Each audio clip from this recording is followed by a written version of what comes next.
laughter is definitely cheaper than therapy. This podcast will be full of laughter. Scratch that. There definitely will be some tears.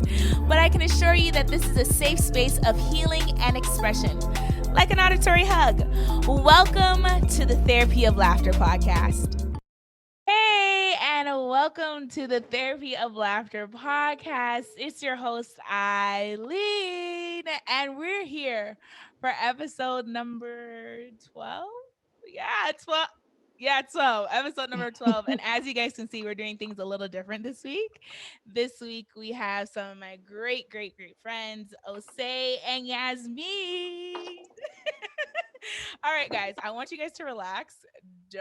We're not doing this interview thing, okay, guys? You guys are my friends for almost 5 years, going on 5 years now, so let's relax, okay?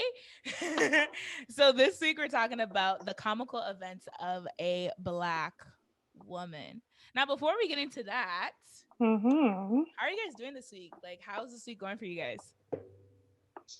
Good. Busy as usual, but good. Okay.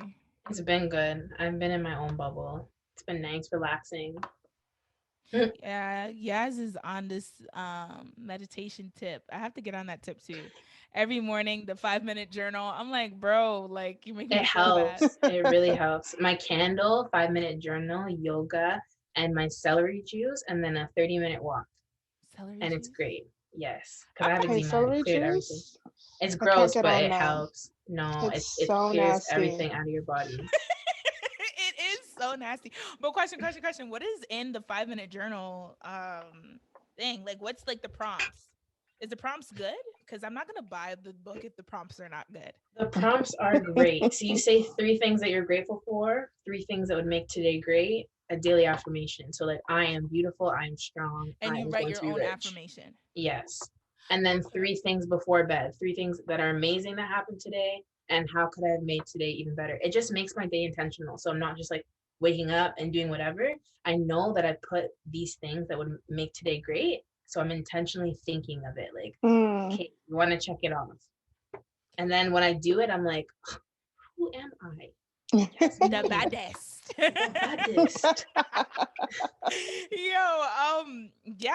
Yo, I'm so glad to hear that you guys are being intentional with your week, because to be honest, this week I wasn't that much really intentional. But we got through it though.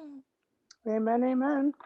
So this week we're adding something different to the Therapy of Laughter podcast, and I'm so glad that my friends are here to do something different with me.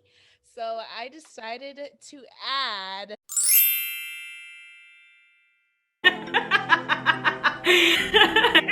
yeah. Okay. So basically everyone is doing the silhouette challenge, right? So every man is out there, red light, black shadow, and everything, right? So TikTok always takes things to the next level. TikTok and Twitter, the 2T social medias, always take things to the next level. So TikTok was like, all these silhouette challenges have y'all looking like you're auditioning for hell. And I have never laughed so hard in my life. Like, for real though. That's crazy. Living fire, breathing hell. But I mean, that's not saying you're going to hell if you're doing it. But I'm just saying it was just made me laugh, and I was like, yo, that's actually funny though. Like, whoever thinks of that, like, your mind works differently. But you guys, what's up? My headphones keep dropping out of my ears. My ears are so small. This is really I might just have to. I'm just gonna hold it, so guys don't mind this. But anyways, for my laugh, on the note of TikTok makes you buy some stupidness. Like, TikTok has me thinking that I can cook, following all these recipes. They don't turn out how I thought I was supposed to turn out. But I ended up buying a weighted hula hoop. I was gassed. A weighted hula hoop. It's a hula hoop that's weighted, okay? It's supposed to make you snatch or something. I really enjoyed it. I really did. But now, it's foolishness. It just takes up space in my room. And I do the hula hoop for a little bit. I'm like, eh. And then I'm just like. You should do the hula hoop to soca. That's true. I do it when I watch TV. So I'm just standing there with the hula hoop, and it's great, but at the same time, it's just like it's ugly. It's taking up space, and I only use it for like maybe 10 minutes a day, and I'm like, I think this is so stupid. And I How bought much it was it? because of TikTok. It was $40, which is like okay, it's not too bad. It's not But too like, bad but there's something just hefty. Like you can't put in the yeah, living room. no, my mom said no because she said it's stupidness. So she said it has to stay in my room. Put it on your bed. I have a Murphy bed. I don't have it underneath. Oh. Yeah.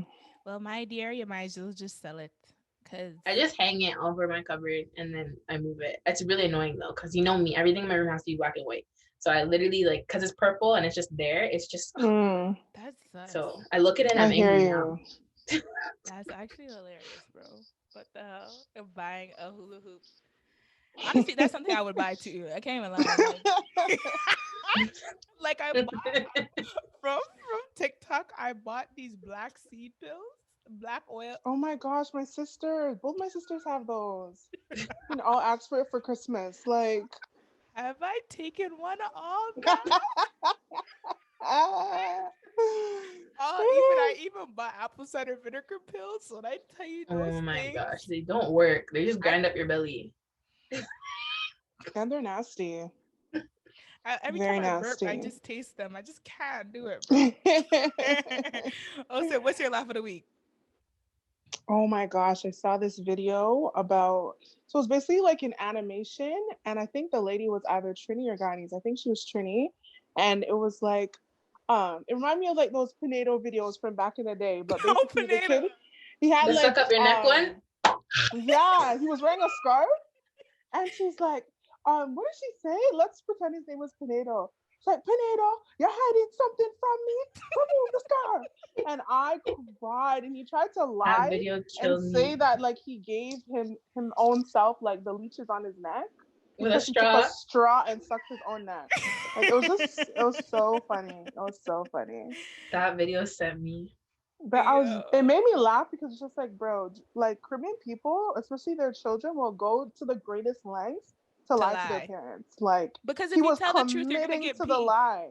Yeah. Facts. Okay, but like he was committing too heavily. Like, what do you mean?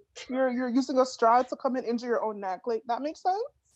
LOL. So you Yeah. have to even bend up the straw. And even as you're bending up the Yeah. straw, yeah, Facts. contort the airflow. It's not even happening properly. Like all I just think of is a bent straw. Mm-hmm. LOL, bro. That's crazy. But honestly, we always need those last of the weeks to get us through the week because without them, where would we be? Therapy. Right? What? Laughing sure is. Okay. So this week we're talking about the comical events of a Black woman. Before I go any further, this month is a blessed month. This month is Black History Month. Yeah. Mm-hmm. It's Black History Month, and all the podcasts of this month will be Black themed. I mean, all the podcasts forever will be Black themed All because right, I'm a yeah. Black woman, but these are specifically talking directly to Black people, for Black people, by Black people. I love saying that. Like the two, for, by. Yeah. Anyways, so this week we're talking about the comical events of a Black woman. Okay, guys. So we're just going over like the broad subjects that Black women deal with on a day-to-day basis, whether that's hair politics, physical bodies, style interests that range throughout our childhood to our adult life, and like the experiences of university and professional life. Because I am still in school, but my beautiful friends have already graduated. So they have already entered into the big girl life. Okay, guys. So the first question, just to kick us off, and I know we're probably not going to really need these after we start talking, but the first question to kick us off is the common topic that we always talk about on Twitter, which is, are Black women or Black people all living the same lives?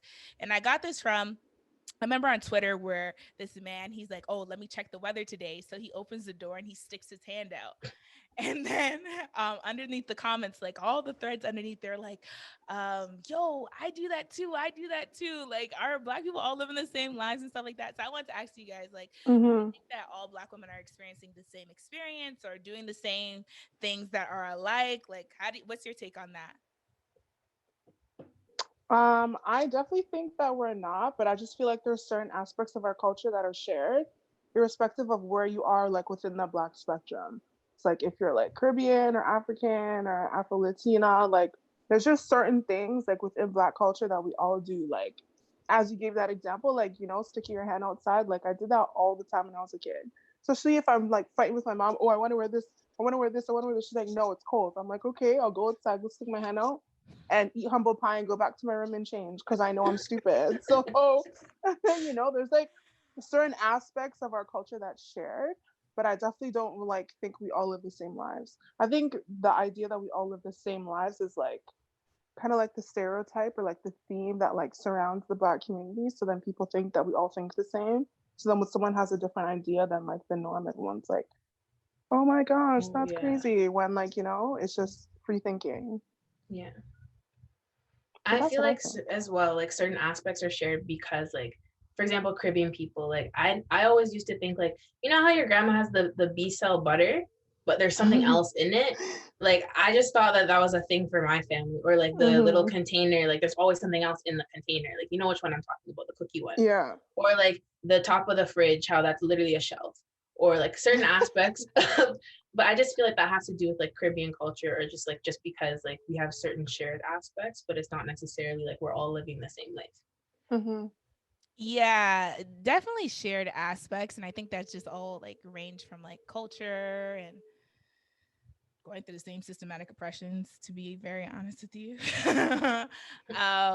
Yeah, but it honestly, I do feel joy in like seeing those experiences expressed on social media and having Mm-hmm. commonality. It just makes me feel less weird, especially with me like growing up in like predominantly white areas. Not everybody had butter dishes that were filled with chicken. Facts. Or their mom sticking out their hand out the window to check the Mm-hmm. weather and not simply turning on the TV and checking CB24. Like that was never a thing. Like CB24 can show CB24 for those who are not from Can or from Ontario. It's like the news channel. And instead of even if the news channel was on, my parents would still stick their hand out the door. Doesn't They matter. don't Yeah. trust it. They won't trust it. My grandma doesn't Absolutely trust not. it. And to this point, I don't either. But like, it just felt good to see other people doing the same things I was doing, and it made things more normalized for me Mm-hmm. growing up. Well, not even growing up, but now more normalized for me, and like realizing that this is not some odd thing that only my family does. Is actually a part of my culture. Yeah, I'm trying to think of something else that we do that like that's kind of the Mm. same. I would say, oh, brushing the hair. Brushing your hair growing up is something that I saw a lot of people do, like where they would take the grease and they would like brush your eyebrows and your forehead all It's across the literally a facelift. like a literal facelift. I'm like, yo, it wasn't just my mom. And my mom used to chop the let me not say it so loud, but she used to chop the middle of my head if I like move my head too much.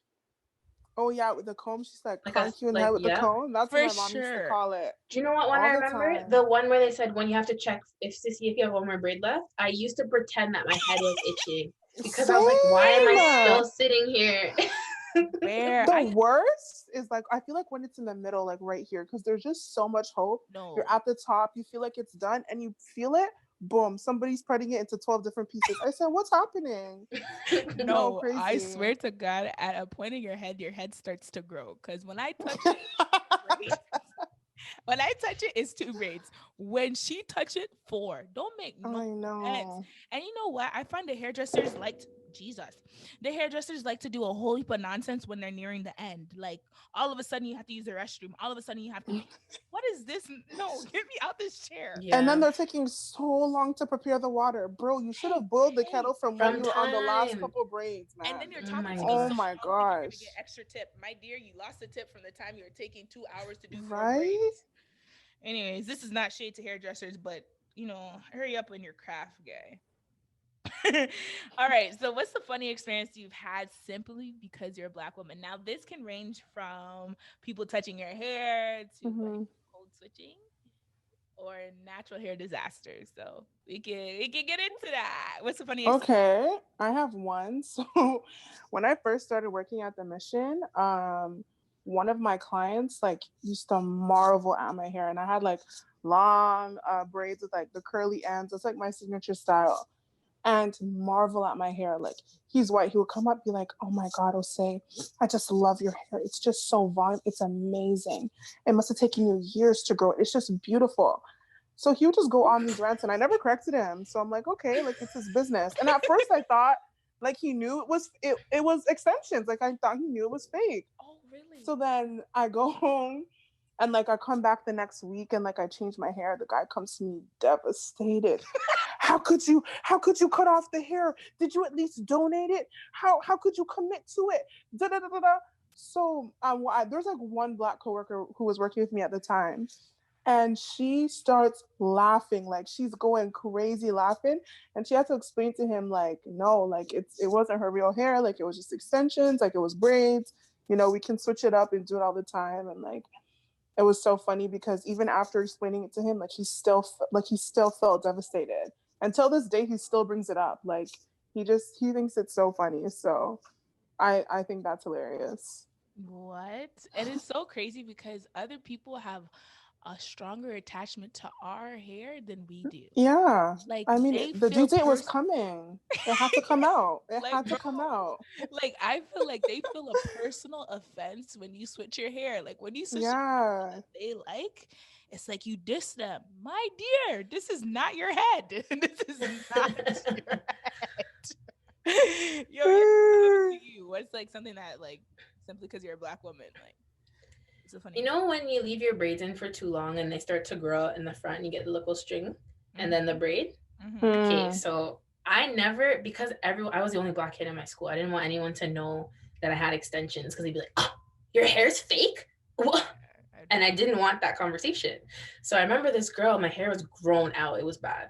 And she's like, "I don't understand how it could be like such a small little string and then a braid." I'm like, "Yeah, like I just have to re-braid them. Like that's just what happens sometimes. Maybe I'm stressed. That's why it's like thin." I used to lie. I used to Yes, you lie. lie like that, my dear. No So then sir. my mom's like, "Come to school with your hair natural." I said, "Okay." So I came to school. You know the little pineapple style where your mom braids your hair up? You have the puff on the Yeah. top. I So hate Yeah. then this that. girl's like, I hated that stuff. She's like, "Oh my God, Yaz, you cut your hair." I'm like, "Yeah, like I just felt like I wanted something more grown." So I cut it. So then she's like, "Can I touch it?" You know how you have grease in your hair? Like you And have to she have keep the Mhm. going. grease. She went and told the whole school that my hair was dirty, like don't touch Yasmin's hair, like it ruined her hand, like she had oil all over her fingers, and I was crying. So I said, "Mom, I'm never going to school with my hair Aw. natural again." I wore braids for years, like 4 years, and you're supposed to take a break in between. I would Yeah. take my Mhm. hair out, 3 days later, braids back in because I refused to go to Mm. school after that day because of Nah, for real. that. It's just traumatic. It's a traumatic It was experience. traumatic. No, that's mad traumatic. Honestly, I didn't have one until you start talking, guys, and I think mine had to be going to school with my not even natural hair, just going to school with my Mhm. hair. You know how they used to put the classroom on rotation. So like you'll have like the sand area, you have the bean bags with the books. Right. You Right. have Right. Right. Right. you guys didn't have that? You didn't have that, No, yes? no. Oh, okay. Well, my school, my classroom, she did rotation. I guess it was like your five senses rotation, whatever. Mhm. Anyways, Mhm. so my favorite thing was the bean bags. I love the bean bags, bro. I don't know what it is. I just love the bean bags. And when I get on a bean bag, I would just make myself very comfortable. I make, I make myself so comfortable. I scoot down in the chair, put my head back in everything. Oh no, the I grease got on the got, beanbag. hey, yo, I got up one pile of Oh. grease, like bare grease, like, and I went, like, let me give a little bit of context. At that time, I was living in Mississippi, okay? Mhm. And I went to a private Catholic school, and I was one of 9 black children in the school that went up to 12th grade. No. Okay? So let's be mindful. I was the only black person in my grade. Mhm. My dear, When I got up from that chair, the teacher was so appalled. Like, she didn't understand, like, how could someone have so much grease in their head? When I tell you that lady took out all cleaning products, I felt so bad. And Oh my gosh. there was nothing that I could do to change it. I can't go tell my mom, "Oh, don't put no blue magic in my hair anymore." Are you Yeah. crazy? Like, from that day on, I would just sit up in the beanbag. I would no longer enjoy the beanbag thing anymore. Even even like touching my Hmm. head like this and then putting on my paper, dog. That Even used to that happen to me, Hmm. Bear. happened. So like, yeah, and this was not a funny experience. This was low key a microaggression because I got it Ah. low key it was because my mom was elite with the hairstyles. Like, I had beads in my hair, and Mhm. like, when you get beads, like, you're always turning your head. When On. Mm-hmm. I turned my head so much, it was like click click click click click click click click.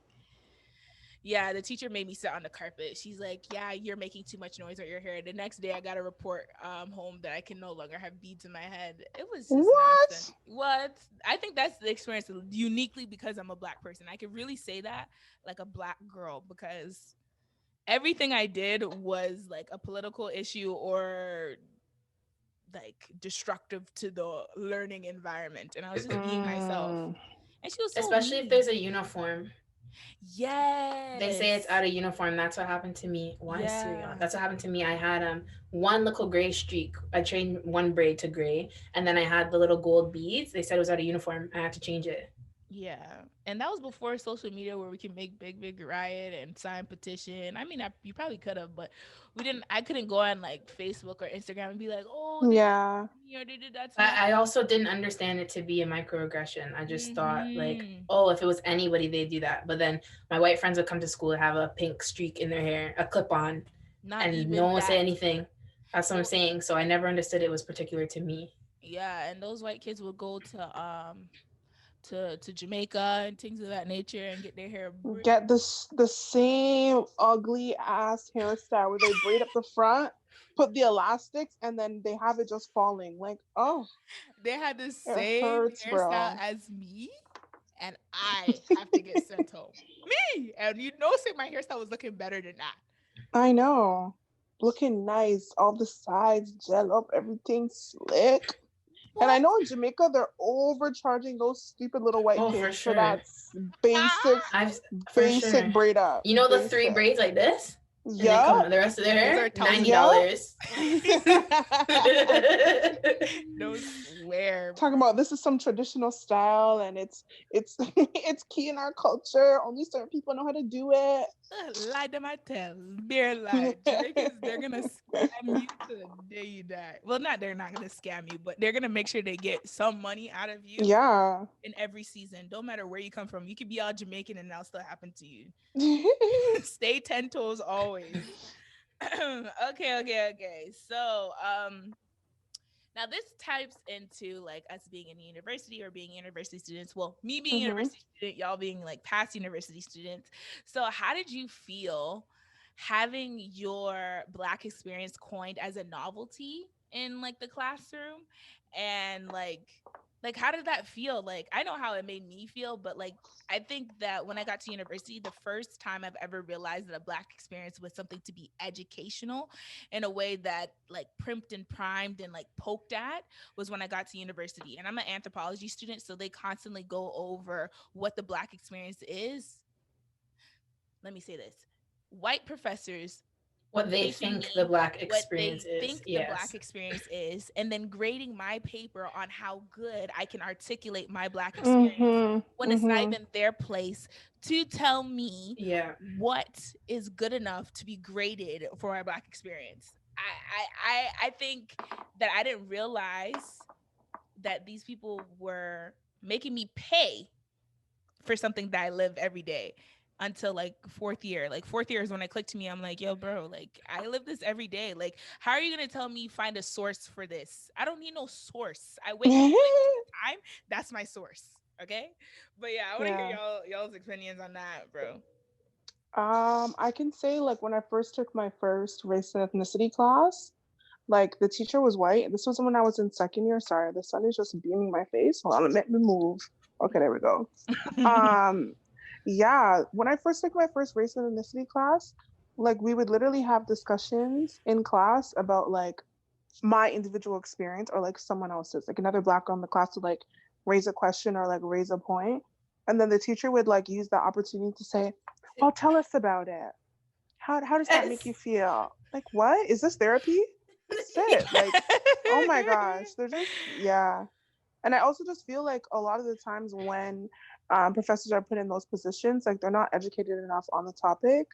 Like there's some white professors who can actually like hold their weight in like a race and ethnicity class and like definitely know, the history, the culture, the application, how it, relates to Black people today. But she was just not one of them. Very poor decision, unfortunately.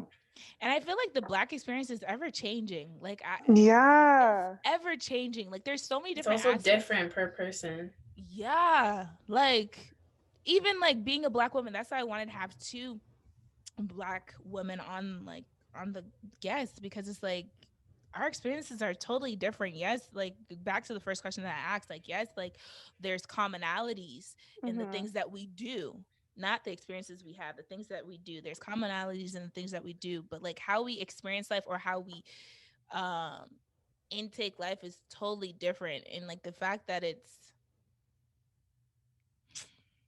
I have to pay for it is really annoying. It's just annoying to me. Like I know. $750 to sit there and write 1,200 words 3 weekly essays. about Literally. For sure. about something that I already know. Like, I mean, university is great, but I just feel, and obviously I don't have to take the class if I don't want to, but I will Right. take the class to float my GPA. Don't let nobody play you. A lot of people be like, oh, don't take those classes. I will take those classes because I'm going to ace them. But Yeah. what I'm trying Yeah. to say is Yeah. that we should leave room for the students to hold their weight and say how they feel being Black in this era. And But also yeah, just don't exploit the experience of Black students in your class because you didn't do your homework. Like that's hello. one big thing. Like if you're not qualified, you're not qualified, sit this one out. And that's just it. Like I know everyone's trying to make a bag. TAs and master students and PhD students are trying to make money. But if you don't know what you're talking about, it's okay to say, Just take the back seat. Yeah. Some people just like Amen. to chat, and I'm Amen. just like, but what did you contribute? Not Yeah. that thing. And I love when they try to argue me on my life. Me, oh my gosh. You're arguing with me. And then you're getting, here's another thing. You're getting, and then you're using the point that I don't really know the right name for a historical figure to say that you're more Yeah. knowledgeable than me. Like a common mistake in Canada is the last name mix up of Viola Desmond and Viola Davis. Hmm. Right? Did I say that right? Viola Yeah, Desmond. Yeah, yeah, but they're two different people, so I don't understand. People get No, some confused people about will that. say, "Oh, Viola Davis." So you'll hear people in class and they'll be like, "Oh, Viola Davis," when they really mean Viola Desmond. And a professor, and I've heard a professor take that and be like, "Oh, you don't really know what you're talking about because it's Viola Desmond instead of Viola Davis." Like, bro, the man is still Black. His point is still valid. Don't you're trying to one up the man. Like, Yeah. you knew what he meant. You knew exactly what he meant. But yeah, yes. What is your like experience, or like how do you feel like sitting in a classroom when you saw like your life just unfold before your eyes? hmm I think also because I'm an anthropology minor and African studies minor, there was most of the people in those courses were white. And what really bothered me, and I like that I had one Black female professor, and I like that she always called this out. She's like, when the class would start, she'd ask all the human rights students, "Why are you in human rights? Like, what do you want to get out of this?" And they're like, "Oh, I want to go to Africa and help the people and save the people." And then she's like, "Who are you to insert yourself into Africa to save these people?" They didn't ask for your help. That's true. First of all, Africa was doing fine before white people dipped their toe in the water. So Talk true. Amen. Talk true. so Talk I true. just had I would always get vexed in class when it was the white savior complex. When Mm-hmm. Mm. students would speak and it's like, I never did the readings. I won't even lie. But just because you did the readings, that does not mean that now you're some expert on an experience that I lived. Yes. Yes. They think because they read the textbook that like now they're Black too. Like that video where they're like, "I see you, I feel you, I am you." Like Till this day, I want to what? know what that means. I What want to know does what that that looks The mean? like. worst I the worst. My most recent essay, I was speaking about colorism. in the within the Black community, and she's like, she took off 5% because she's like, you wrote 3 paragraphs on colorism, but where is like the reference to prove that this is Are you even a dumb? fact? I would have took that to the What? next level. Are you I show crazy? my mom. My mom was like, "But reference what? You're talking about your own experience. I don't understand." She's like, "You have nothing to back this up." I'm like, "What? Are you I don't crazy? understand what you want me to say." Like, I was so and it's a TA I've had issues with for years. Mm-hmm. And That's crazy. that's another thing. People, I can't even say them because it's not. It's honestly everyone outside of the Black experience, because there's a lot of people who are non white who still have a lot to say about the Black experience, who teach on the Black experience, feeling like their work carry more weight because they're not white. No, everybody outside the Black experience. I don't like how when I give my experience, it always has to be validated by some scientific paper, while as everybody else can say their experience, and it's like, okay, we take that, that's Bible, but yours, I need some backing to that. And it just continues to feed into the systematic oppression of Black people. And I know we didn't want to get into this hard topic, but like, this is the daily basis, because it's like the only way we can combat the systematic oppression, or combat like feeling the weight of that, is like to look at these things and laugh. Like, I will laugh in the TA's face if they said that to me. 5%, give me back my 5%. And and I will laugh my whole way away from that TA office. Like, there's the only way we could combat, not the only way, but I feel like a lot of the ways we combated this type of weight, as I said before, was like coming to each other and like laughing and being like, yo, like, can you imagine? Like, look what these people really tried to come tell me. Like, ridiculousness. Ridiculousness. But I also feel like just because I was talking about colorism, people, my experience is definitely a lot different than my friends. Like, I know some of my friends, they walk into a classroom, they have a presentation, and within their group, they're gaslit, they're not allowed to speak. People assume that they're dumb, blah blah blah. When people first look at me, they don't necessarily do that until I'm like, they realize, they hear me speak, and then they're like, I'm gonna hold my ground on this conversation. And I'm like, yes, I'm 100% Black. And I go in and I talk about what I need to talk about. So I find like at first I'm not put in those positions, but when especially in my African studies classes, like if I was in a group where everyone was white, I was kind of like, they'd put my name on the as last on the presentation, or they'd give me an easy part, or they ask me if I need help. I'm like, what? I don't understand, like, how I can't hold my own, like. And that would happen a lot, and I found that happened a lot as I got into like my 4th year courses. People would automatically just assume that like I wasn't able to do it, and that really frustrated me. Or I'd be like presenting on a topic, and I'm like be extremely passionate about this topic, whatever, and then the girl would change the slide and be like, okay, now I'm gonna talk about this, and I'm just like, It's like when you reach your okay, peak, they're for like, oh, it's like too much. Like, I have to cap you. I have to put a cap on this. yeah, And I do yes, respect like how you even discussed like the colorism aspect, because I low-key wasn't gonna go into it, but I'm like, might as well.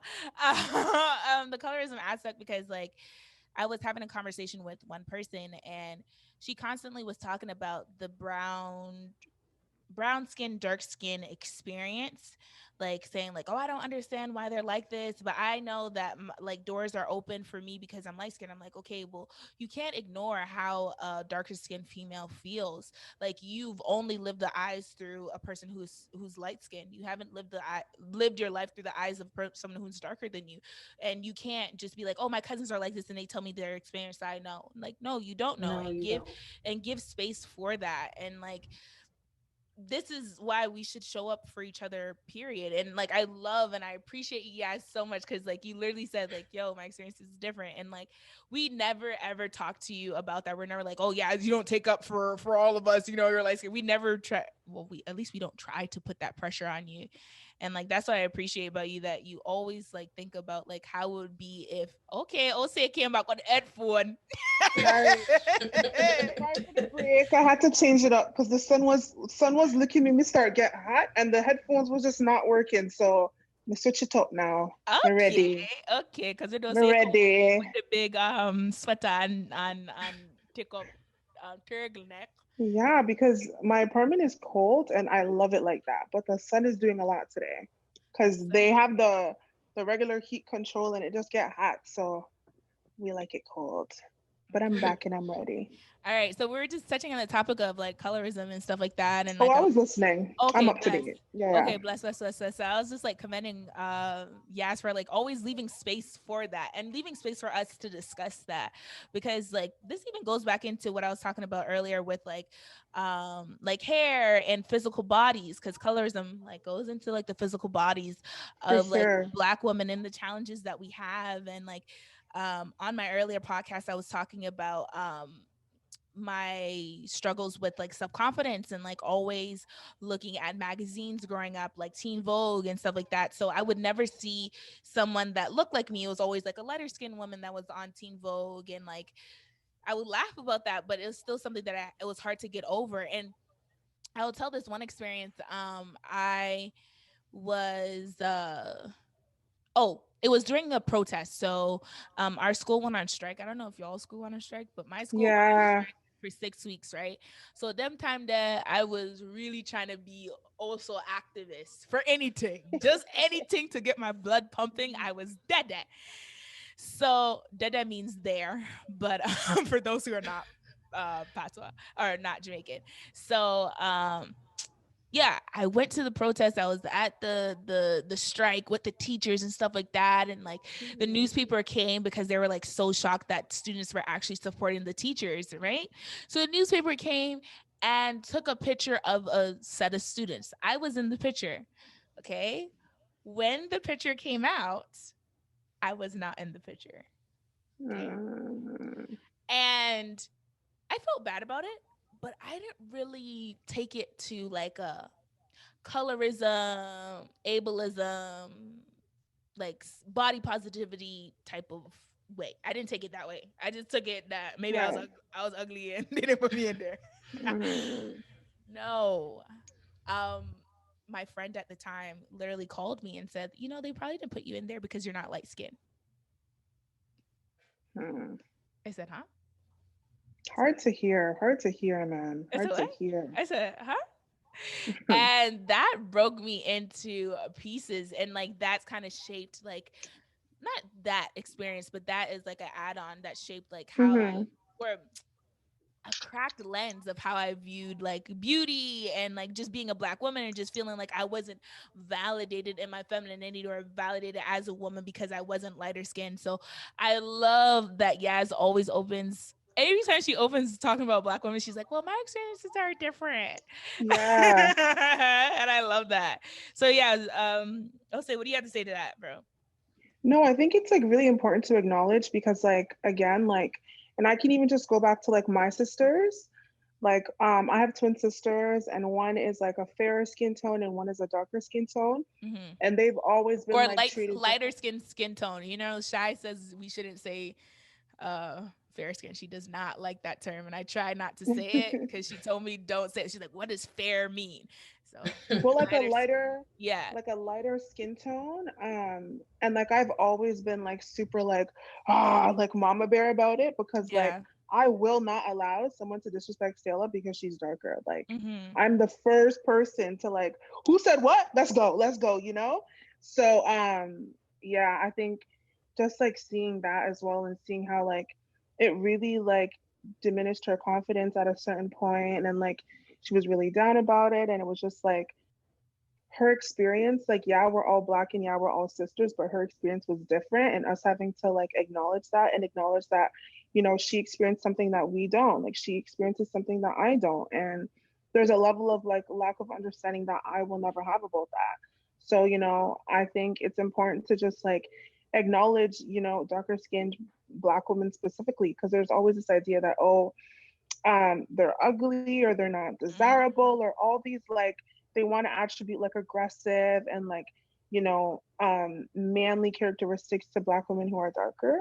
Or like if they're um darker, they have to look a certain way to be acceptable Like the darker. exactly, Barbie. exactly. Yeah. Yeah. So I mean, thank God now if you if anyone has still on Instagram, you know Stella is that the confidence is at baddest. She's that popped off. confidence She's is found at herself now. 150. So Nah, Stella's taking yeah, that life through full throttle, bro. full Gas all the throttle. way down. Period. And it's so funny that I brought this up because we were just talking the other day about how like she's literally in love with herself, but it's like becoming Yeah. too much. Like she's like, I just she's like, oh, I'm just so beautiful. I love myself. Like she will like get up in the morning and like do her daily routine and then like put on makeup and take pictures and be like, oh my gosh, like I just look so good. Wow, it's unfortunate for other people. Like I just like Nah, she but I know. sounds salad, but she's just like she literally just genuinely loves herself and how she looks. And I think it's taken her a while to get to that place. Yeah. So, you know, No, I I wish that love it. on I support it. everybody needs that. Everybody needs that mentality because low key, For like sure. if you come into life thinking that way, not even only about yourself, but coming into life thinking that way, Yeah, there is yeah. no job before you that you won't get. Like you will get every job that you put your mind to. You get every degree you put your mind to. Like that is just the basis to like success in life. So as much as it can be annoying, because I have a sister that's just like that, as much as it can be annoying, but you look at how they operate differently in the way that they do things. Yeah, You're like, for okay, sure. like I see how you went into that. Like your positive mindset has changed the whole situation for you. Even when you came in on the bottom, you still came out on top because of your mindset. So like it's a lot bigger than we really think of it. Yeah. There's a it's very multifaceted. Like there's a lot. It's heavy. It is It's heavy. heavy. There's It a is lot of layers to it. Yeah, and I was just talking to Osei about it last or 2 nights ago, just talking about like the different aspects of self love. But we're not getting into that today, okay? But We're wait, just before we change the topic, because we were talking about like, because you're always like, yeah, your Black experience is different. yeah, One thing that I still think I'm very confused about, because growing up, like I'm 100% Black, but on the outside, like people don't see me as that. I could put my wig on and you're gonna think I'm Mm. mixed. I can have straight hair, you're gonna think I'm half Japanese or something. I always am like very malleable in terms of like racial ambiguity. Like that's how people look at me. right. But growing up, I'd get the talk. You know the talk when your parents are like, don't wear a hoodie, don't be going in this, whatever. So I'd walk in the store as a kid and be like, you have to buy something or they're gonna think you're stealing. I'm Right. like, yes, no one is looking at you. No one is Right. thinking that you're stealing. No one's seeing you in that same light. But I grew up thinking like Thinking that. And that I way. don't think it took me, I think, until university to realize that like society doesn't see me as that and like my experience is different. And Mm-hmm. I think the time that I was very confused, and this was like a pivotal moment in my life, was when my uncle got pulled over Mm-hmm. by a police officer and he said, put your hands on the dashboard. So I put my hands on the dashboard. I'm like this. My uncle gets pulled out of the car, the police talking to him, they're arguing, whatever. I'm scared. I'm like, Yeah. and then I looked at my hands and I was like, they're not gonna shoot me. Yeah. And I was like, so I got out of the car. I said, excuse me, sir, I have my uniform on, my private school uniform. He said, you know this man? I'm like, yes, this is my uncle. Code switch right there. I turned into a full Caucasian woman. I have my hair straight. I said, yes, like, this is my uncle, blah, blah. He's dropping me home from school to my grandparents. But the officer left us alone. Wow. I think that was the moment that I realized that, like, yes, I am Black and I'm proud of my Blackness. I am 100% Black, but Mhm. I'm of a higher complexion. So people are going to see me differently. And that's why I believe that, like, within the Black community, the lighter skinned Black people, they need to understand Advocate. colorism and the Yeah. privilege that we hold and advocate. Like, not to say that we're coming in as some savior, but like, you also cause damage if you're walking around like, I'm light skinned. Like, you Or cause like damage ignoring the experience, like because you could have of taken other that, Black people. you could have Yeah. taken that and been like, well, I was always raised to, like you've been, not you've been raised, but like yeah, you've been raised the exact same way as those and I were raised, where it was just like, Yeah. be mindful, always check be 10 steps ahead of everybody else and always look Mhm. behind you. And you could have taken that, well, I was raised like all of you guys, so my experiences are the same. Like it took a moment of self-awareness to realize, okay, yes, I was raised like you guys, and yes, I have the understanding, the foundation of my understanding is the same as the quote unquote typical Black person, but what I experience Mhm. is a lot different from the reality that was kind of created for me. So like it just takes a level of self-awareness, to be honest. And yes, it could be very confusing because like that could happen to my children, you know what I mean? Like we all know like Black women can have children that don't look anything like them. So Yeah. or My else parents were confused when I came out. yeah, like you can look at I don't, my skin tone, I'm lighter than both of my parents, right? So Like I can have a child that's lighter than me, could be looking racially ambiguous, even if my husband is black, you know? So I still have to be mindful of that as well. And like have the second conversation. We have the talk, but the second talk of like, okay, so your friends who don't look like you, how are you going to step in or help? Because I do believe that your child should know what it looks like to help other people. A lot of people don't For think you should sure. put that responsibility on your child growing up, but I do believe like to be a working and impactful person of society, you should know what it looks like to help somebody else. So when I raise my kids and like, 100%. you know, have the second talk, okay, like, you know, you're a little lighter than everybody else. Nothing wrong with that. But you might not, you know, they might not jostle you too much. But some people might, you know. So like, yeah, it's like even what she taught you was still valuable because like if you're in a predominantly white area, you That's what I was still, gonna say. It's yeah, also about circumstance. Because at my circumstance and white environment. schools, I was the blackest of black. They were scared of Yeah. me. They thought I was ghetto. They thought I would shoot up the school. But Yep. then in a black neighborhood, I'm looking at everyone's like, oh, you're light skinned, like this and that. So it also depends on like where I am. And I also find like within my own personality, I find myself code switching a lot because it depends on where I Mm. am. I'm going to change. And that's why sometimes I used to be like, I had like a sad point because I'm like, who am I if Mm, in this area I'm this person, in that area I'm that person? Like that's very confusing. And I'm not mixed either, so I can't be like, well, I'm gonna go with the mixed people because our experiences are Right, not right, the same right. either. So it's always like super confusing for me because I'm like, I can't say that I'm black with my chest because like society doesn't see me as black, but then the white people are saying that like you're the darkest of dark, like you're black. Like so it was always like super confusing. I'm like, where do I go? Like Hmm. yeah. Yeah, I literally have nothing to say to that besides just like listen to you because like it is a difficult thing because like being mixed doesn't necessarily mean like black and white. You could be a whole bunch of other things, you know, mixed. Hmm. And like I have a friend that is like that where she's fully black but she's racially ambiguous, right? So it's a hard thing to deal with, and it It's sucks a that hard thing to deal with. because And yeah, go ahead. I was just gonna say, like, it's a hard thing to deal with, yes, but there's also comes in a point in your life where you can't allow the opinions of other or your social environment to dictate the way you live your life. For real. Like when you get to that level of consciousness and understanding, it's like you may have this opinion, you take that to the grave. Like that's those are your feelings. I don't have to pick them up. Like, walk in your truth and live your life. I think that's so important. And I feel like when you're in those ages of like 18 to like I would say 30 is when you're really like developing that, fine tuning that, and like For it sure. constantly changes. So like it is a difficult experience on both ends, but like at the end of the day, listen, you're born in this earth alone, you die alone. Like it. Oh, so I knew she was gonna come and say that. I knew she was gonna come No, and but like say that. no, because sometimes you allow your life to be affected by other people because you give them that power. Like, Yeah, for real. And like I yeah. saw this thing, it's kind of touches on that as well. I saw this kind of thing on like Instagram. It said like, stop trying to get everybody to like you. You don't even like everybody. So I was like, yeah, it's true. Mm-hmm. Like at this point, you might as well just, as you said, Ose, living your own truth. Okay, Yeah. so the next question that I have for you guys, this is my first like guest, interview. So I'm trying to, collaboration. be a good host and make sure we get to all the like different aspects. But let's talk about creating your own black community in a white space and like how do Sorry, I have to laugh. no, first off, oh my gosh, I went through half of this thing and didn't even tell people how I met you guys. Okay, wow. So I know Yaz. I'll start off with Yaz. Bro, I met you guys all around the same time. Yaz and Ose. Okay. We went to Mm-hmm. the same university. Yeah, we went to the same university. I've known them for almost 5 years.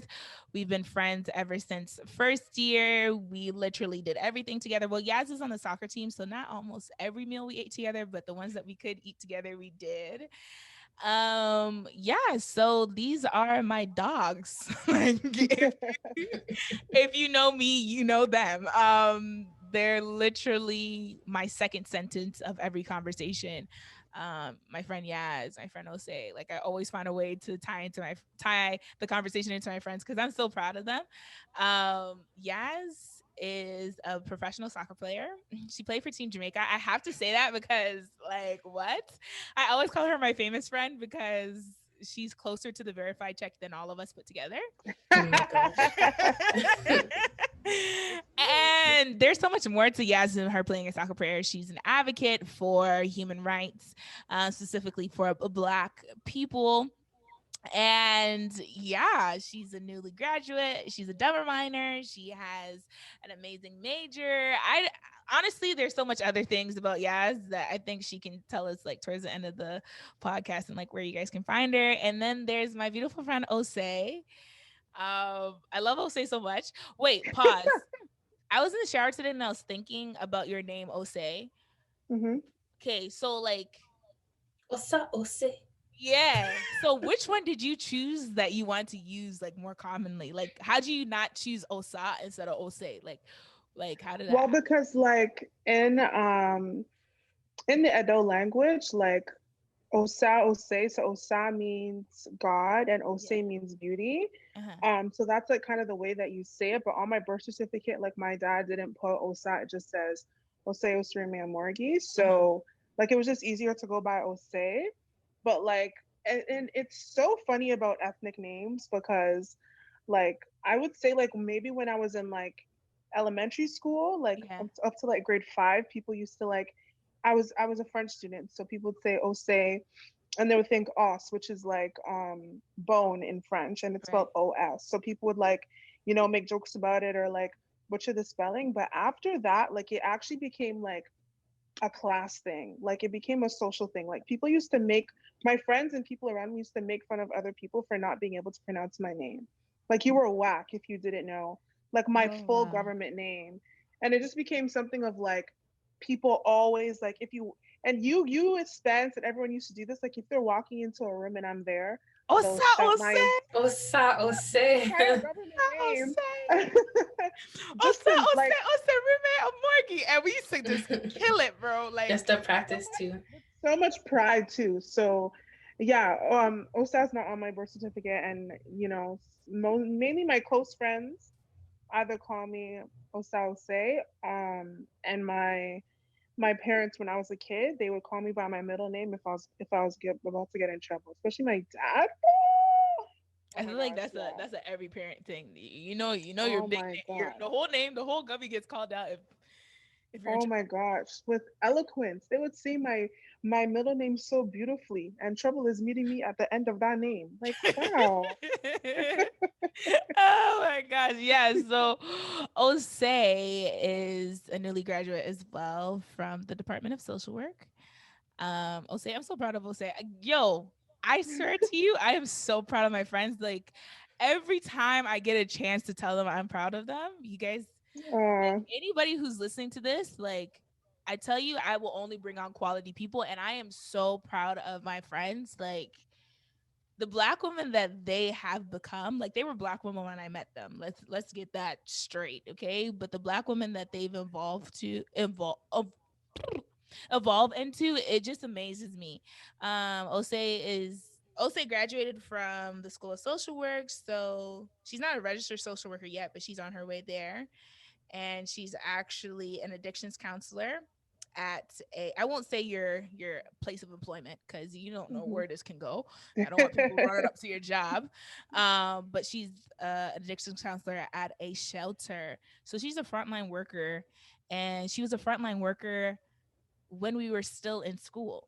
So she was doing Yeah. all of that, being a full-time student and working full-time while in school. Osei and I also have created the Black Student Alliance at Carleton University, Mhm. co-founders, and we're co-presidents together. And now she is a chair, and I'm still the co-president now. Hopefully, I'll be the co-chair when I graduate. But yeah, wow, yeah. So we've known each other since Yeah, since freshman 2016. year, since Yeah. 2016. So like, First year, first semester, yeah, first year, first semester, first like day. first day, period. We saw all the First black people that day. we think was like lit, and we're like, yo, let's link up. And I'm asking them, how'd you guys create like black community in white spaces? Like I wasn't there, but like, yo, like what did we like I feel like we just were like really intentional. Like we made sure like we hanged out with each other. Like we I really think even beyond that, like what I think like Eileen and I did specifically and like our house did was, well, it was kind of our idea of like to have cookouts and like family dinners and barbecues. So I think when we were in second year we had like at least seven like or eight gatherings of just like all of our friends and people that some of our classmates that we don't get to see as often, but we're cool with, we kiki with, like we just bring all of them over into our small ass house and everyone would just like have so much fun and there was always food and like now people who let's couldn't. let them know that we threw down. Yes, you know we Oh, threw down. Y'all got a we huge $20, ticket. huh? You guys got a huge ticket, remember? Yeah. Okay. Pause. Pause. First off, that was yeah, not our cookout. That was Senta's birthday party. But it was yeah. basically the same thing. Yes, almost so. That Almost so. that one was a little bit different though. That one was a Yeah, little bit we different. had a whole boom box in the house. Like, Oh That's yeah, true. that and was crazy. low key it wasn't even our fault because we would have never gotten caught if people weren't going in and out the house Cleaning so out the front crazy. And door. who Yeah. brought though? Remember, there was a bunch of white girls that just showed up at the door near Hey the yo, end of the night. we won't even That talk was about so the names, funny. but that one was ridiculous. I feel like that's when the party went That's when downhill. things went downhill. Yeah. When they That's when came I in, started moving like security at the front door. I said, "Hello, how are you? This is my home. Make sure you respect it." Okay. ugh. You're like, "Oh my god, hi." And they're like, and I remember somebody's like, "Can I invite my girlfriend?" I said, "Yo, pause. Who is she?" He even showed me the picture of her. He's like, "It's her. I just want her to come." I said, "Listen." And this is before COVID. We were moving like everybody had a virus. Like we're So like facts. we're like, yeah, certain people can't come. We let that person's girlfriend come, but it was just too Yeah. much. But like the And cook, one thing, yeah. go ahead. Now I was Go just ahead talking before about you how the finish. cookouts, like we actually threw down. Like we made mac pie, we made jerk chicken, I made candied Fried yams, chicken. fried I chicken. brought I brought Sunny D and no one wanted it. Everybody knows that Yas can't cook. I Yas is a friend out knew. of all of us that can't cook. So when she brings her little items, we don't even know why she bring it because we don't expect anything from her in the We first don't need place. it. We We don't need don't need it. it.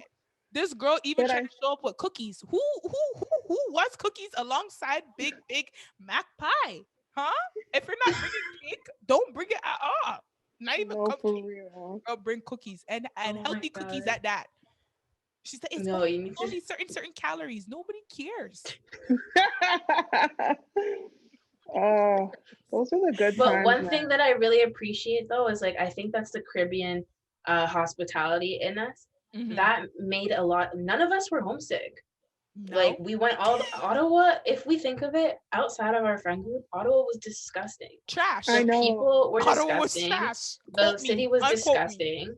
And I just felt like I had a second family. I didn't really feel the Yeah. need to go home. There was more times people spent Christmas and Thanksgiving in Ottawa because our family was also there. So I Yeah. feel like that, like my grandma always says, show me your company, I'll tell you who you are. Like I feel like we didn't have to like look for each other, but we found each other because we're all like-minded Yeah. and we all like, we have goals and a purpose. And like, I feel like that's what attracted us. So I never really felt the need to like go home. I never felt homesick or anything like that. Cause like So Jose would come true. and cook like big chicken, and I'm like, hey, like this is my grandma, like thank you. No, When for I'm eating real. dry cat food, like, and I No, just for come home like, real. or like even I could come over for lunchtime. Jose, like I had a bad day. It's okay, come eat. Like that's what your auntie would It's do. true. Like What's so It's funny true. about that too is that that actually like we started doing this I think because like Thanksgiving is only like what a 3 day like It's one weekend and day, it's like basically. it's one day but like the Saturday Sunday it's harder for all of us to go home so I'm like okay And like expensive. Let's talk about the expensive. yeah Be real so I'm is like okay you know overdoing it. what like we're not going home we're just gonna have Thanksgiving here and like no one else is going home either so I said okay let's have a Thanksgiving Mhm. dinner and I that was the first year I made a turkey and I've been making one every year ever since and Yeah. it's been fun. It's been cool. And excuse me, as Yasmin was saying, just like having good people and good company. Like sometimes you need that. And like trust me, school is hard. Every one of us can tell you school is Help me. hard. Anyone who Lick says me that in my head. post-secondary education in any form is easy is lying to you. It's difficult. It's So like difficult. just having those spaces where, hey, like, on Friday, I'm gonna eat, I'm gonna laugh, we're gonna play a Kahoot, we're gonna bump to music, we're gonna dance, we're gonna do all of that. Like it gives you something to look forward to, and it makes you feel good. So, Yeah, you and know. I just like and so like the black community that we created, it wasn't like by force. It was just that we were intentional Mhm. with our friendships. And I think the reason why we've stayed friends for so long, because like I know a lot of people are like, yo, how do they stay friends from first semester, A lot of people first fall year, off. or freshman year? Yeah, a lot of people fall off. We were very intentional about our friendships. We Yeah. still are. Like, we might not talk to each other every day, but when we can say we love you, or when we can say I'm proud of you, we make sure we send those. Like, we make Yeah. sure, like, yo, like, we check up on each other and stuff like that. And like, even like with Yaz, like, I could tell you my different experiences with Yaz, but like with Yaz, like, I wasn't doing well in school at all. Y'all already know this on the podcast. Yaz would be like, yo, we have a test today, or we have an assignment due tonight. And she would sit there and help me through criteria that she full well knows that I did not. And she wouldn't even bring it up. Like, she wouldn't even be like, oh, you should have did that. Or she wouldn't make me feel bad at all. She'd just be like, okay, this is what you have to do.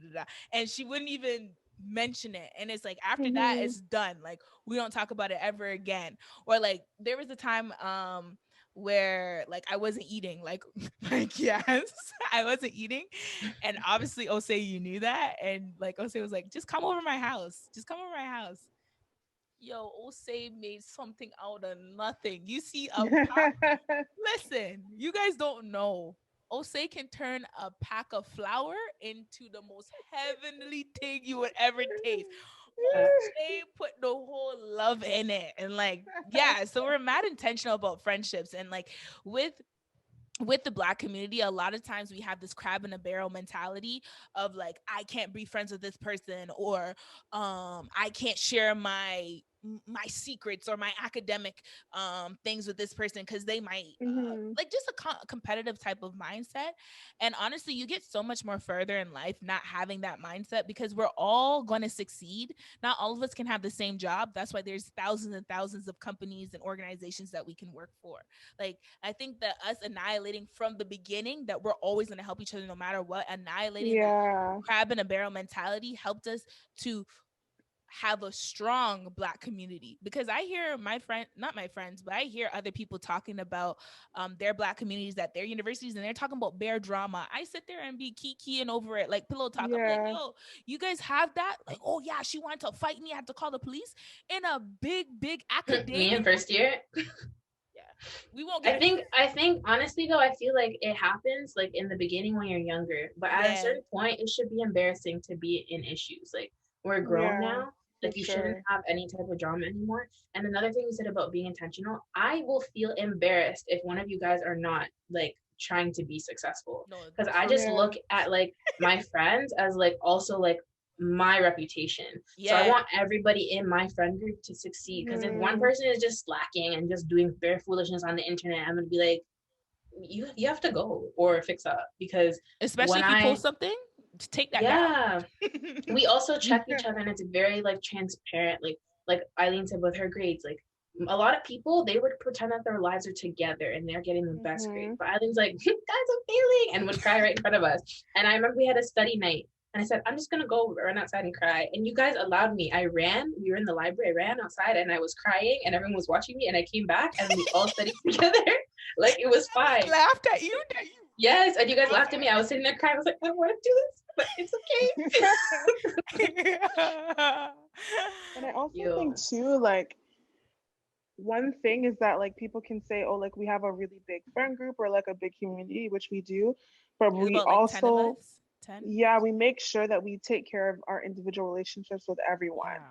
So like I have an individual relationship with Eileen in the same way I do have with Yaz. And like one thing is like we can always be there for each other and we're all dependable. So like when I when I moved to that bigger house that I used to live at, it was like 2 seconds away from Yaz's house, and she would like pick me up, take me to class. We would go home together. She would come over, we'd study, or I'd make her food if she was hungry, or there was always just something on the stove, some in the fridge that you can yam if you come over and you're hungry. Mm-hmm. So we were just like that type of community, and just like, if you need a break of scenery, or if you just need to get out the house or do something different, like, just having those people that you can rely on is like really important. So yeah, so that's been And I our my love doors it. are growth. also always open for each other. Even Eileen, Yeah. Yeah. you wanted a different study scenery. I wasn't even doing homework, and you just came downstairs. We didn't even talk, but you're Yeah. just doing work in my living room. So I also feel like that really helped me throughout all 4 years, because Mm-hmm. I felt like if I had an issue in my personal space, I can go somewhere else, like any single room, and the door will be open. Yeah. Yeah. And I think also like Yas touched on is like transparency, like and transparency, and then what you just to tie in with what you touched on, Ose, which is like taking care of your own personal relationships, like with the transparency, we also knew each other's boundaries, and we knew like where to step and where not to step. Like, yeah, Mhm. we're friends. Yeah, we're friends. Do I consider them like my family now? Yeah, I don't have best friends. I have cousins that I didn't ask for. you know, you know. So like, I respect them. Like, I'm not gonna be like, oh, this is my best friend, and I'm gonna no. I'm gonna respect. Like, if I know when Yaz doesn't want anybody at her house, you get what I'm saying? Like, Yeah. for us to avoid arguments, we had to understand each other and understand like where we can step and where we can't step. And then Learn also each like other.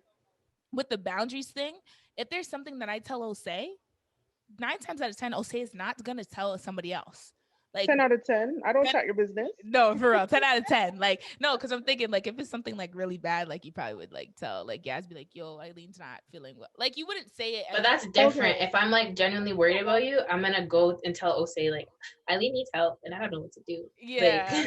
I think Yeah. that's the only But that's time like different. That's like a wellness thing, though. yeah, but like Yeah. yeah, 10 times out of 10, like yeah, because like if like it's like for instance, like say if like Cam, I know Cam won't have a problem with us saying it. Say if Cam gets a boyfriend, right? And usually I'm the last person to know all this stuff. So Yaz would know, Osei would know, and then I'll call them. I said, "Do you know Cass has a boyfriend?" And they'll be like, "Yeah, we been know. How long you guys know? 4 months now, huh? Pardon?" And that would be after Cam would be like, "Oh, everybody knows already," and I can go and like kiki about it, and then we all come together and talk about it. But yeah, like just black community is based on like just transparency and just annihilating the crabs in a barrel thing. And especially with black women, like we could have all easily Yeah. fought over men or yeah, men, because that's a lot of I don't think that's ever happened in our group, though. Like, ever. I we mean also it's Any have of us very happened have. different out taste. yeah, we do have very different tastes. Very do we could touch that? Yeah, we have very different tastes. Very Yeah. different. I think that drama around boys have happened, but just outside of our friend group or like with associates. It's never been like Yeah. inside. Like it's always been like a friend of a friend of a friend said this and this, and then we all gang up. But Yeah. nothing too serious. I don't think it's But to reel it back in, this is one yeah. thing that I think is really important. I like not many people know this, but I didn't really have like a black friend group until I got to university. Same. At all the schools that I went to, I was either the only black person or there was one other black person that we weren't friends because like they wanted to be white, and I was just like, you're weird, Hmm. like what's wrong with you? So Mm. even like creating a black space within a white space. So for me, like I had a point where I was like, they would every year come together for Black History Month, and they play Wade in the Water. I hate And that. this I don't girl hate that asked me, song, but jeez. it's just like, and this girl, this is the point that I was like, I need to do something. She turned to me, she said, why aren't you crying? Those are your people. Like, it was like a memorial service for like my grandfather. I was like, what? So, first of all, the pictures you're Whoa. showing are in America. Like, why don't you guys talk about Canadian Black history? Like, there's Or racism here Caribbeans. too, or Caribbean. Like, it was always like American Black history. So, the next year, I brought in Rosemary Sadler, who was like one of the originators of Black history in Canada, and I've known her since I was a baby. So I brought her in. She did a talk. I did my talk. Whatever. And then I made sure that everyone knew. I said, Black History Month is not for me. I know my history. This is Hey to yo. educate you guys. Okay, because I walk through these halls every single day as the only Black student, and the amount of microaggressions I've had to go through my entire life, the last 4 years in this high school, like you don't realize how racist you are, but also like you guys are not educated. And then I turned to the Yeah. teachers. I said to the teachers, I said, you guys are responsible for this too. Like, where's your education? You guys think that it's okay to not know anything about Black history because there's only one Black student? That's the issue. Mm-hmm. That's why I hate everybody, because I'm dealing with all these microaggressions and I didn't even realize it was racist until I graduated. And the big part about what you said too is like not knowing enough about Black history, but then that just means like you're uneducated on world history because Black history is world Is world history. history. Like we've Yeah. literally touched every corner of this earth. Like our history is so long and so complex and so multifaceted that it's not, oh, starts with slavery, oh, and then goes into colonialism. Like that is an interruption of our history. Like there's so much more before that and so much more after that. So I think like even reframing the way we think about Black history and like even the idea that like yes it gets special attention in Black History Month, but like Black history is every day. It's the past, future, and the present. Like it's just not the 28 days that we're assigned, where organizations have to be intentional and remind themselves about, oh hey, I do actually have Black employees. Oh hey, maybe I should support Black businesses. Like it's Where it's way not, more than I just want to jump in, and it's not only when somebody dies by the hands of law Yes.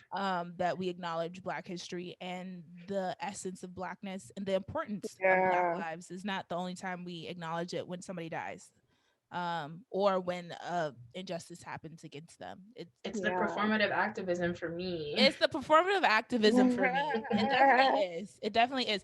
Also, I love how you touched on that. Yeah, it's about like high school, because when we came to Carleton, outside of like our friend group, there wasn't really a lot of, there was Black space. Here's the thing. Here's the thing. There Mm, was Black spaces, but they were divided. Yeah. very much Uh, so. that's what I Yeah. have to say, and that's what I feel like our friend group was very different, because we were not going to be divided, no matter And we're all anything. different backgrounds and everything, different Yeah, walks of we life. weren't going to be divided, and that's one thing that Ose and I realized when we came into to Carleton, is like, okay, we went to 2 years of Carleton, we made sure that our friend group wasn't divided, and we made that Hmm. different, we were more intentional with our relationships in the first two Yeah. years of university. But it's like, okay, with university on a broader scale, why are we divided? Why are we not able to come together on simple things such as Black History Month? We couldn't even put together a Black History Month program without somebody saying, oh, I'm doing this, I'm doing that. It's like, no, let's do it Yeah. together.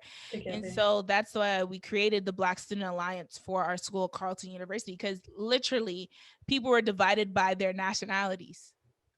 And And if you also, too, didn't have like that nationality, you couldn't be a part of the group.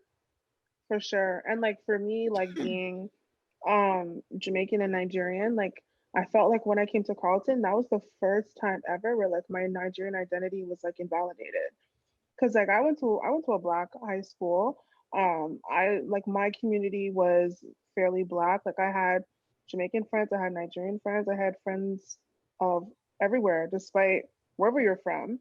So when I came here, people are like, "Oh, you actually know what that is," or "Oh, you eat that." Oh, but you don't even speak the like. Listen, listen. The Are we gonna Mitma debate the way I Bucks, was yo. raised? Yeah. Like what? Like of course I love my culture and I love both cultures.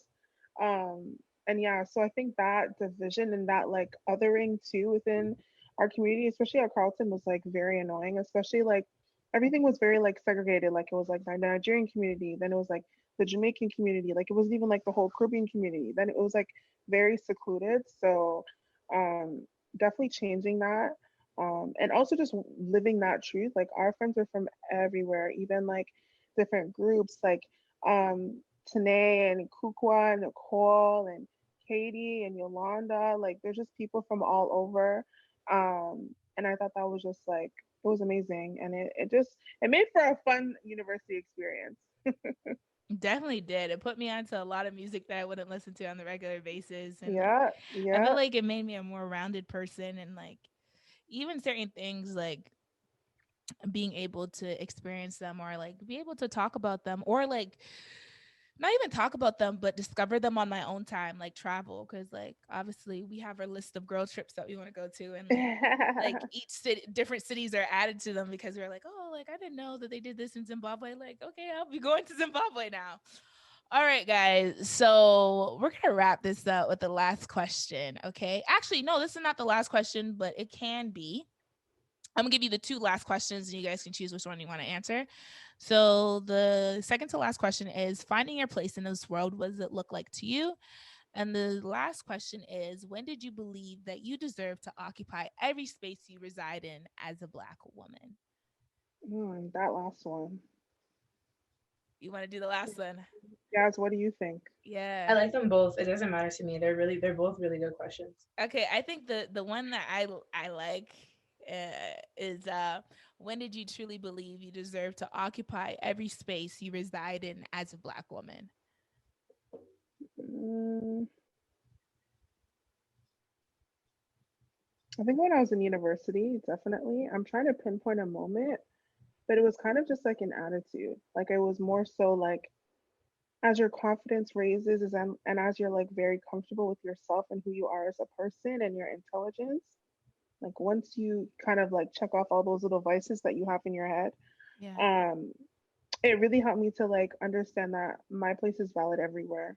There's no one can tell me nothing. There's not a single place, especially when I started working in like professional spaces. And like I've been fortunate, like most of my employment experiences have been positive based on like my identity. There's been a couple, moments you gotta check people, reinforce those boundaries, but like for the most part, it's been positive. And like even like certain things I do are very intentional. Like wearing my natural hair and like people be like, oh my gosh, your hair's so nice. Thank you. Oh, I'm gonna no, you're not gonna touch it, but thank you. Just like really doing that. So I think yeah, as I started to get more into like the professional world, that's when I really realized like my space is valid everywhere. And also too, like my name. I think that's a big part too, is like my name because like I will not allow people to mispronounce my name. Like I'm not rude about it. Like it's fine if you do on like the first or whatever, but I'll always correct you. Like I'll never let someone persist and say Ose or Ose or Or just ask to not give you a getting it. nickname. Yeah, like my name is 3 letters. There's no such thing as a nickname. Like, let's be respectful. Um, and people really do take the time to learn my name and pronounce even my last name correct as well. So yeah, I think it's being confident and kind of like, not taking not putting up with the way that people approach you, but then also it's just like your confidence. Like this is the standard, I'm not moving it. For real. For real. Yes. Yeah, I Good. was like, I was pondering. I I know. think for me, my realization that like I deserve a seat at the table in any space that I am as a Black woman was definitely in high school. And it's just because in high school my Blackness was amplified just because I was the only Black student. And like Hmm. there was one other Black girl, but I don't like to talk about her because she didn't want to be involved in anything. Like she didn't want to be involved when I wanted to do Black History Month because she said she's Coon-ish African. behavior. Yeah, I'm like, you're African, Coon-ish but behavior. what do you mean you don't? Anyways, um, I feel like at one point I became really angry because I was like, why am I not being seen, or why am I not being heard, or why are people always like, why am I being treated differently? And the Hmm. exact moment I remember was when I was applying to universities. And Howard University was my dream school. I told my academic advisor, I said, I'm going to Howard. I'm going to apply on this opportunity. I'm going to do this.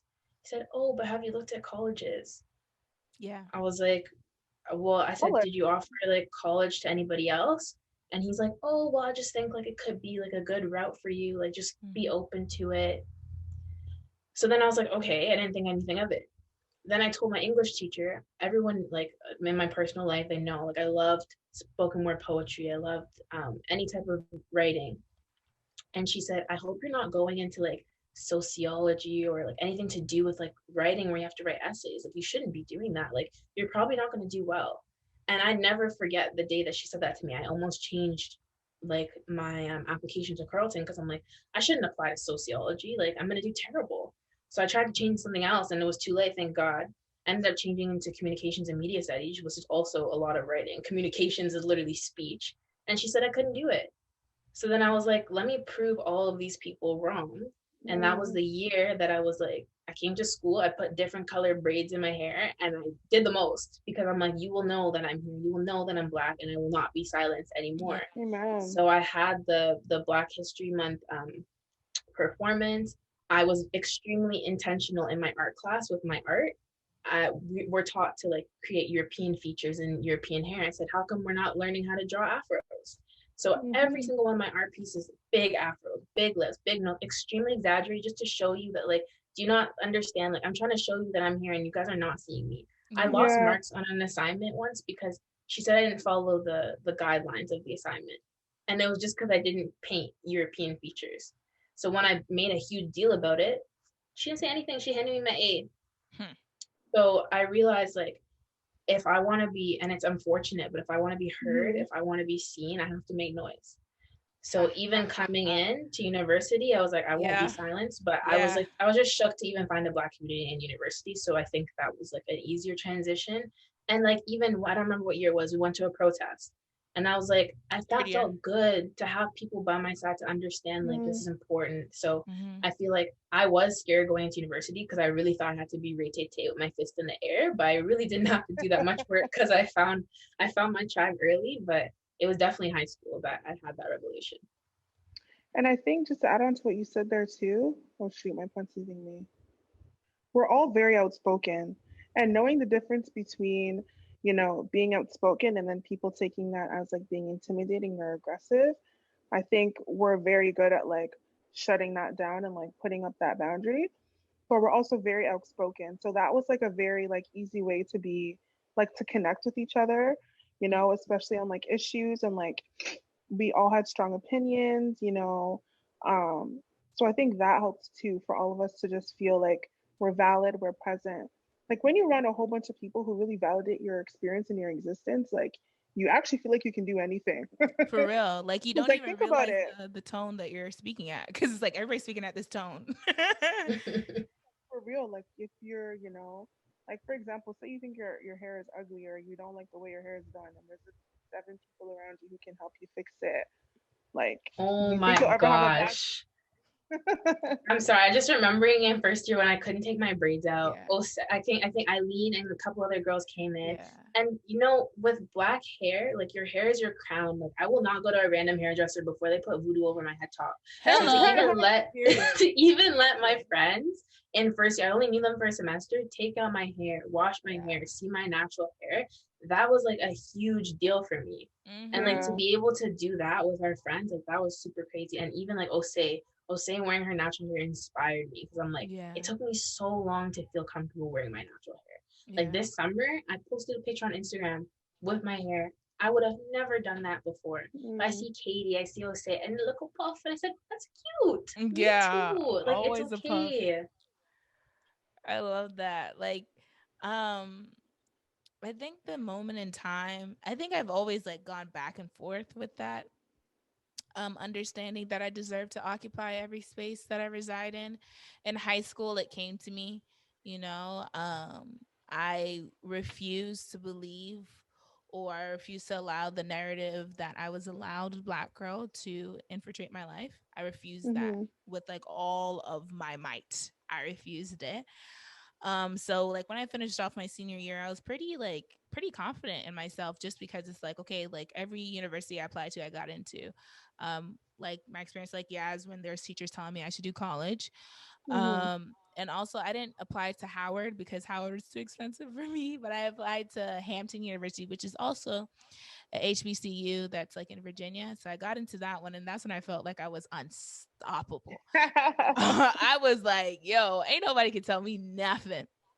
And then I got to university and I was in like the cognitive science program and I felt so dumb. Because I would walk the halls of like the engineering buildings and I would only see white people and I would only see white people in my class and I would only see white professors and I just felt like, even though I had my friends to go back to, like, they kind of, not kind of, they definitely helped. They softened the blow of that, like, culture shock for me. Like, I've come from a Mm-hmm. predominantly white place, but still, like, in university, you would expect there would be a little bit more More Black people, diversity. especially because I Yeah. picked Carleton because I heard, it's a lie, It was guys, the but black school. yeah, I heard that and it's not true.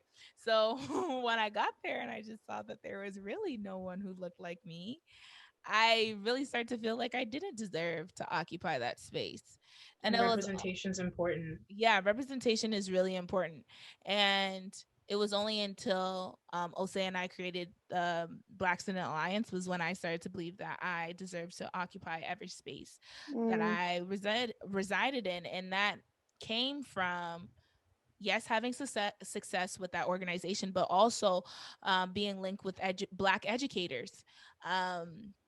Being linked with Melissa Redmond and Allison Everett, like those women mm-hmm. who constantly affirmed us when we were facing our adversaries. Because obviously, starting a Black Student Alliance in a predominantly white school was kind of, it was a little, it wasn't difficult, but it was challenging. Yeah.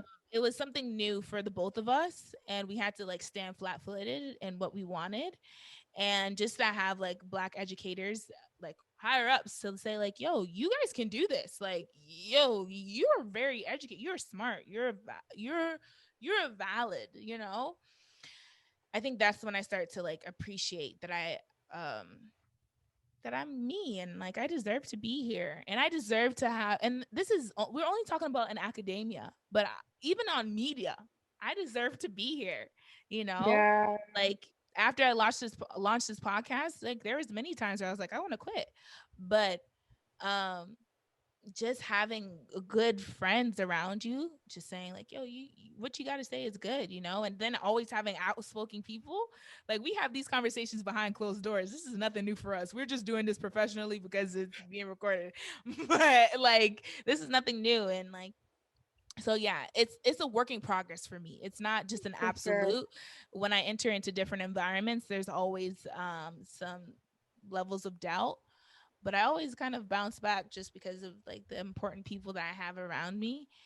And yeah, so those are the comical slash novelty experiences of a Black woman. I'm going to give you guys about like 30 seconds to tell me your at names, where we can find you, what's something new that we can look forward from you. And yeah, and like your final words. Do I have See? to call out your names? Oh, say you've been going first. Yeah, she's been going first. I expect her to go Oh first. my God. Oh, my Instagram is at OSE_XOX. What am I doing? I mean, I go to work and I come home. I mean, yeah, right now that we're in the height of the pandemic and I'm a frontline worker, so I can't really be in groups, but yeah, I go to work. I love my job. So, yeah, I'm just like love to support my friends and, you know, support what they're doing. So, I don't know what else to say. Yeah, that's basically it. She will be back. She'll be back. Hopefully, we can get Osei to get her own local talk show in the next like 5 years, because she's not doing it now. But What? You we know could she's be a therapist. Like I literally listened to you to comments. for real. This is Sure. take breaths, deep breaths. That's how, every time I call Osei on a panic Yes. attack, hear her breathe in, Breathe in. out. You need to write it down. Write that down. Write that down. No, you're funny. What else? I love music. I love, love, love. Eileen knows she's tired of me, and my friends are tired of me talking about India Arie and Mariah Carey, but those And are like Anita my Baker. Can't forget her. oh, I love that woman. Yeah, I love music. I love neo soul and gospel music, but that's a given. But just yeah, I love music. So if anyone ever wants to talk about music, DM me.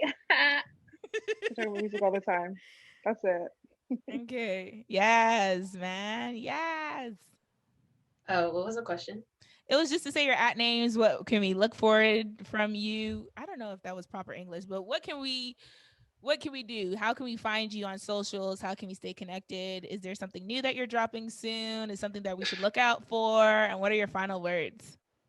Okay, so my at on Instagram is Yasmeen_Jameson, YAZMEEN_JAMIESON. Give me a Per. follow.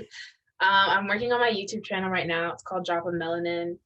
You It's can gonna subscribe probably now. I'll put it you in the can subscribe description. now. Like there's still videos up, but I'm definitely rebranding everything, and I'm definitely feeling a lot more confident, and like it's definitely gonna be better planned out, and I'll be consistent. So that's probably gonna be towards the end of the year. It'll be in the Right description now, box. thank you. Right now, I'm just working on my professional soccer career. I'm looking to be going to Europe in the next 6 months to start playing soccer as a professional athlete. So I told I'm you she's my hoping famous friend. hoping that happens very soon. Just because of COVID, it should have been this month, but because of COVID, it's been pushed back. But that's Yeah. okay. I haven't spent time with my family in like 4 years, so I'm For excited to real. just stay home and just relax. And I really found myself this month because I spent a month doing absolutely nothing but self care because I was done school and I have a job. I said focus on who is Yasmin Jameson. So that's what I'm looking forward to. I love that. I love that. Okay, guys. I feel like we've given them a lot for this one session. There's still more to come. There's still many, many more topics. You guys will not only be seeing them for today, you guys will be seeing them more episodes after this. Okay, guys. So that's it for the Therapy of Laughter podcast. Remember that therapy ain't cheap, but laughing sure is. Okay, guys. So I'll see you guys next week, and happy Black History Month. All this month we'll be talking about Black history. Okay, guys. All right. Bye.